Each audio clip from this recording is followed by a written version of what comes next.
Hello everyone. Today on this lecture we discuss about iodine deficiency disorder. Because the iodine deficiency here number of problems will be arises. That's why it is called as iodine deficiency disorder. And this iodine disorder is going takes place due to a small amount of iodine, absence of iodine. So iodine is a our body needs iodine very little amount. That's why it is called as essential micro minerals, or it is a very less amount our body needs, and our body cannot make this iodine inside our body. That's why it will depend upon the food. So how much amount is required for an adult? That is about 150 microgram per day, and those who are children of 0 to 5 years, they need 90 micrograms, and those who are pregnancy, they must have to take 200 micrograms of iodine in their diet. Because in pregnancy what happens, from the 15 weeks the development of the fetus takes place. So during that the gestational period time,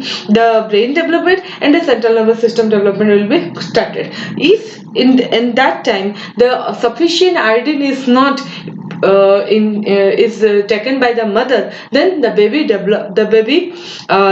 will be when baby will be birth takes place, there will be a chance of miscarriage, stillbirth, and sometimes the baby having dwarfism, and the intellectual development will be poor, and that condition is called cretinism. So that will the congenital disorder will be takes place, that is called a cretinism, if the mother is not taking sufficient amount of iodine during the time of pregnancy.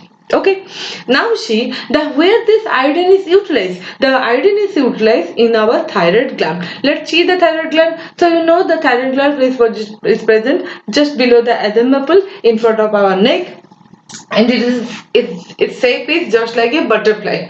Both sides are the lobe, and they are connected by the isthmus, and this butterfly having the weight of 20 to 60 grams of a thyroid gland. The structural and the functional unit of the thyroid gland, this is the thyroid gland that is present on the neck region, and if you take the cross sections and you find the structural and the functional unit of the thyroid gland is the thyroid follicle. Okay, so here is I draw the picture of the thyroid follicle, and the thyroid follicle, see, this is the cuboid shape, and this thyroid follicles have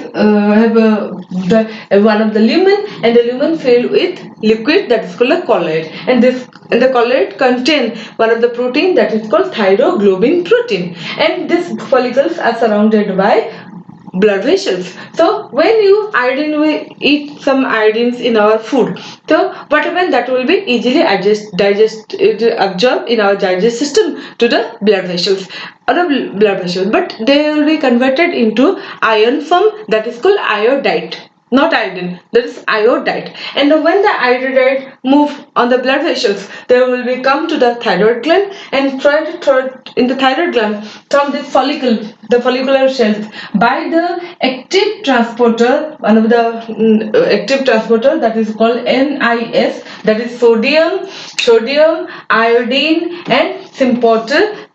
Through this channel it will be enter into the follicular cells, and from the follicular cells that will be entered inside the lumen by another bond is there, that is called the pendrin. So another bond is called, that is called pendrin. So this the iodide enter into the lumen, and the lumen, already I told, the lumen is filled with colloid, that is one of the protein, that is thyroglobin. So this active transport or uptake of the iodine is regulated by thyroid stimulating hormone. Okay, so now we will talk the thyroid stimulating hormone. So we have to go about the thyroid stimulating, we have to know about what is HPT axis. So H stands for hypothalamus, P for pituitary, T for thyroid. It is in one of, they are working as an axis. So hypothalamus, we already know this is a temperature regulating center, and also it detects, it's also the secret release a hormone, that is called the thyrotrophin releasing hormone. What is the work of the thyrotrophin hormone? It stimulates the thyroid stimulating hormone, but it directly affects the anterior pituitary. Then from the anterior pituitary, the thyroid stimulating hormone is secreted or stimulated, and this thyroid stimulating hormone that will be act upon Where is the target? That is the thyroid gland. So we see here the thyroid gland, what happened? The thyroid stimulator, due to the presence of thyroid stimulating hormone, this iodine uptake will be takes place. The iodine can be easily absorbed. Then T4,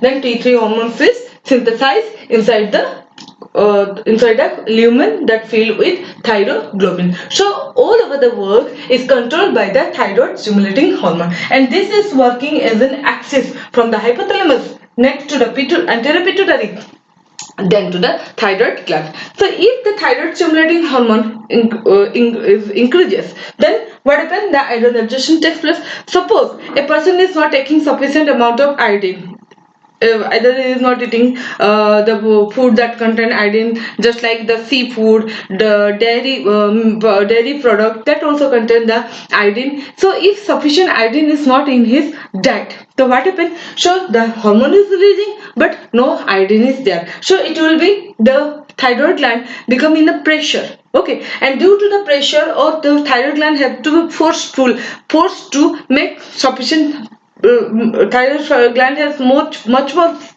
applied much more pressure to secrete the hormone, the T3 and T4.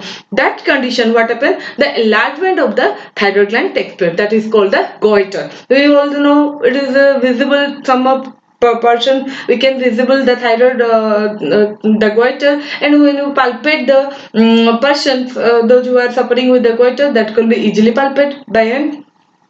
So if the iodine is absent, if the iodine is deficiency, then what happens? The thyroid stimulating hormone will be, or the thyroid increase level will be increases. Okay, so that condition is called hypothyroidism.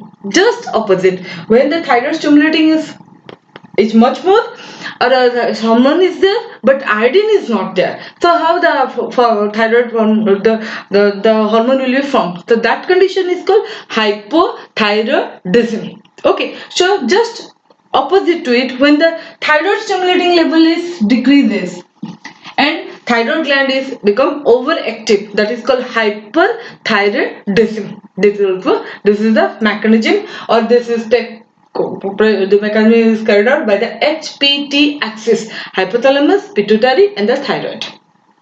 Let's see the levels, normal range of the thyroid stimulating hormone. So the normal level of thyroid stimulating hormone is 0.4 to 4.0 milli international unit per liter. That is the normal value. And let's see the T3, that is called triiodothyronine 39. Triiodothyronine. So T3, that is level is 75 to 195 nanogram per deciliter, and T4, that is 5 to 12 microgram per deciliter. That is the range. As I told, when the TSH level increases, that condition is called hypothyroidism, because the thyroid gland is in pressure, but no iodine is there. So that condition is called hypothyroidism. And that what are the signs symptoms arises during time? The metabolism is very slow, and the patient leads to condition that is called fatigue and weakness, and the weight gain that will be increases. And what? The inability to tolerate the cold, will not tolerate to the cold, and the goiter, the enlargement of the thyroid gland, that is the goiter is the sign that will be visible.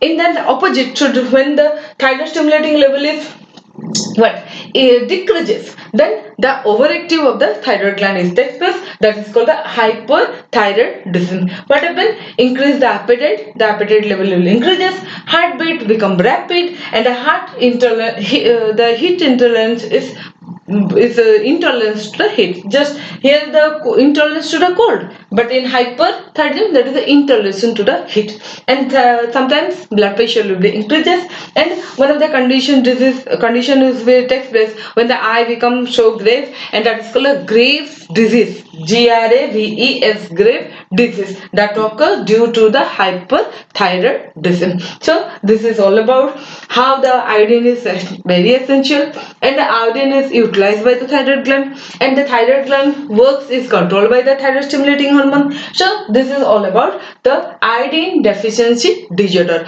So some of the times the baby in the pregnancy, they are not sufficiently taking the iodine, so the baby will be born with dwarfism, height becomes small stature, and sometimes deepness will be occurs, squint eye may be occur, and sometimes during the time of pregnancy miscarriage and also abortion, stillbirth will be occur. So this is all the things are happening due to the small intake. This all the things can be prevented due to the small intake of iodine, and that is iodine is how much, that is 150 microgram. It's a little amount. So for this by taking this iodine in our diet, then we can prevent number of diseases. So this video is just, we have to understand what is the iodine and iodine deficiency disorder, because our next video is the